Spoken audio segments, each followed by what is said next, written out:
Israel had once known peace under the Lord, but after turning to idols, we fell into the hands of Midian. For 7 long years, the Midianites raided our land.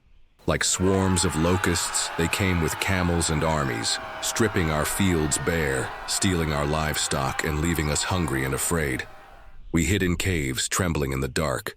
Every harvest was stolen, every hope crushed. So we cried out to the Lord, and the Lord sent a prophet who said, "You have not listened to my voice." And the judgment continued. But God is merciful. One day, while I, Gideon, son of Joash, was threshing wheat in secret, a figure appeared. The angel of the Lord stood before me and said, "The Lord is with you, mighty warrior." I looked around, wondering if he meant someone else. I said, "If the Lord is with us, why has all this happened? Where are his wonders of old? I am the least in my family." But the Lord answered, "Go in the strength you have. I will be with you, and you will strike down Midian as one man." Still, I doubted. I brought him an offering, meat and bread. The angel touched it with his staff, and fire consumed it before my eyes. Fear gripped me. I cried, "Alas, sovereign Lord, I have seen the angel of the Lord face to face." But he spoke peace to me. "Do not be afraid. You will not die." That night, the Lord gave me a task. Tear down my father's altar to Baal, and cut down the Asherah pole beside it. In its place, build an altar to the Lord. I obeyed, but in fear I did it at night. When the people found out, they were furious. They demanded my death. But my father Joash said, "If Baal is truly a god, let him defend himself." And from that day they called me Jerubbaal. Let Baal contend with him. Then the Spirit of the Lord came upon me. I blew a trumpet, and men rallied to my side. But still, I wrestled with doubt.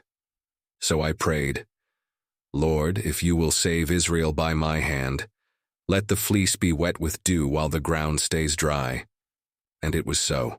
Then I asked again, "Let the fleece be dry while the ground is wet with dew." And God answered once more. With courage renewed, I gathered 32,000 men. But the Lord said, "Too many." Israel will boast, saying, "My own strength has saved me." So 22,000 went home, 10,000 remained. Still the Lord said, "Too many." He tested us at the water. Only those who lapped with their hands were chosen. 300 remained, 300 against an army. That night the Lord said, "Go down against the camp, for I have given it into your hands. If you are afraid, go and listen." I heard a soldier say, "I dreamed a loaf of barley bread rolled into our camp, striking the tent so it collapsed." His companion replied, "This can be nothing but the sword of Gideon. God has given Midian into his hands." Strength filled me. I returned to my men. Dividing them into 3 companies, I gave each a trumpet, a torch, and a jar. At my signal, we blew the trumpets, smashed the jars, and lifted the torches high. We shouted, "A sword for the Lord and for Gideon." The Midianites awoke in terror. The Lord threw them into confusion. They turned their swords against each other and fled. That night God delivered Israel, not by our power but by his Spirit. And I, Gideon, learned this truth. When God is with you, the weakest farmer can become a mighty warrior. Not by might, nor by power, but by my Spirit, says the Lord Almighty. Like and subscribe for more stories of faith.